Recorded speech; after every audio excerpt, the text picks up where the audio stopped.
Do you know 98% of EPC projects fail to meet their deadline or budget? Only 2% succeed. And the crazy part is most of this failure happens even when planning was perfect. So why does it keep happening?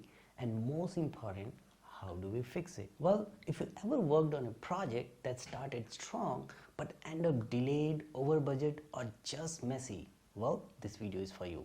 McKinsey found that most large projects go 80% over budget or finish at least 20 months late. That's not a bad luck, that's bad project control. Today we are breaking down the secret system that separates failing projects from successful ones, and that's called project controls. By end of this video, you will know exactly how to bring back your project on track and maybe save your career. Have you ever been on a project that looked perfect at start? The kickoff meeting was exciting and everyone said this one going to be smooth, but slowly deadline slipped, costs started climbing and the initial beautiful Gantt chart suddenly looked like a horror movie. Sounds familiar? Well, here is the thing. Most projects don't fail because of planning.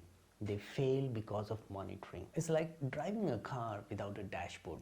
You don't know your speed, your fuel, your warning lights until something blows up. And that's what happened on a project when there is no project control. Well, the fix was simple. Stop managing blindly and start managing with data. That's what project control is all about. Now here, things get interesting.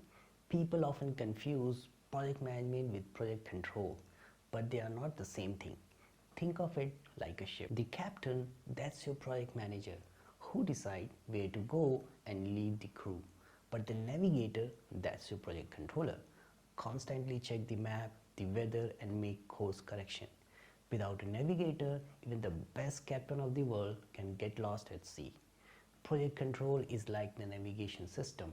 It continuously monitors cost, schedule and risk, and it tells you whenever you are drifting from a baseline course. So, while project management set the vision, project control keeps it real, because no one wants to be the PM who says, yeah, we are 3 months late, but team morale is very high. Alright, let's get practical. Here are the 12 proven techniques that keep your projects on track. Number 1. Work breakdown structure. Break down the big goal into smaller and trackable activities. It's like slicing a pizza, easier to manage, easier to monitor. Number 2. Baseline. Cost, schedule and scope. Set your baseline early and log them in. If your baseline keeps changing, you are not controlling, you are just guessing. Number 3. Earn value management. EVM compares what you plan to what you actually achieve in both cost and schedule terms. Basically, it's your reality check for truly earning against your true spending. Number 4. Critical path method. The heart of schedule control. Know which activity drives the project's finish date, because when this slips, everything else slips. Number 5. Change control process. Change do happen, but uncontrolled change kills the project. A formal change control system ensures that every modification is reviewed, approved and tracked. Number 6. Forecasting and trend analysis.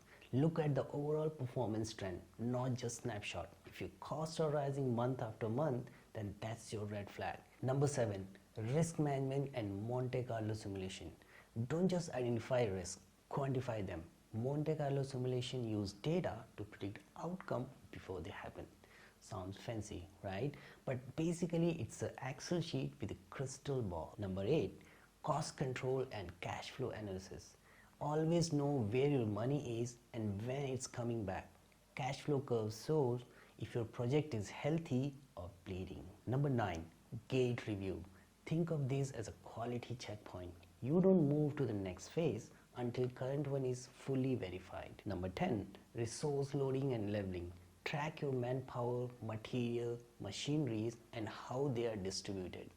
Too much load on a 1 week, well, a scheduled disaster is waiting to happen. Number 11. Project dashboard and KPI tracking. Use dashboard to track key metrics like cost variance, progress percentage, productivity and burn rate, because when they get measured, they can be easily managed. Number 12. Formal sign-off and document control. Never underestimate the power of paperwork.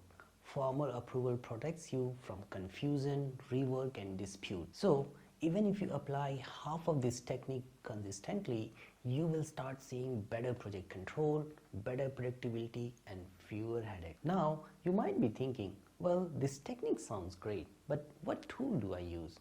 Well, here are some of the most popular project control tools across industries. Number 1, Primavera P6, the king of scheduling for EPC project. Number 2, MS Project, perfect for small to medium project planning. Number 3, document management and workflow control for large projects. Number 4, Ecosys for enterprise level cost control and forecasting. Number 5, Power BI and Tableau for interactive dashboard and analytics. Number 6, Tylos for linear scheduling. It's very much ideal for pipeline, roads and rail project. Number 7, Procore for construction collaboration and cost tracking. Number 8, Deltek Cobra for advanced earned value management.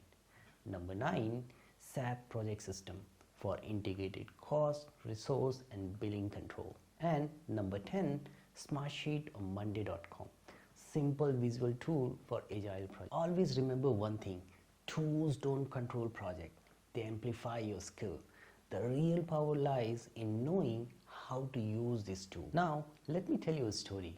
A few years ago, I led a project that seems totally fine. Everything looks great on paper until we realized we were 40% behind the schedule. And the scary part? Well, our progress report was based on assumption, not the actual data. We were managing by hope, not by the data. That day, I learned something powerful. Data doesn't lie, but it does save project. Since then, I have seen project control not as a bureaucracy, but as a heartbeat of every successful project. That's what gives teams the confidence, the client the trust, and the leaders peace of mind. So, what we learned today? Most projects fail not because of people don't plan well, but because people don't control well. Project management helps us for plan success, but project control helps us to achieve it. So next time, don't just manage your project, control it. If this video give you a new way of thinking about your project, hit that like button. It helps me not to fail like those projects. And if you're serious about growing as a project leader, then make sure to subscribe, because in next video, we are breaking down project management versus project control. The truth no one tells you.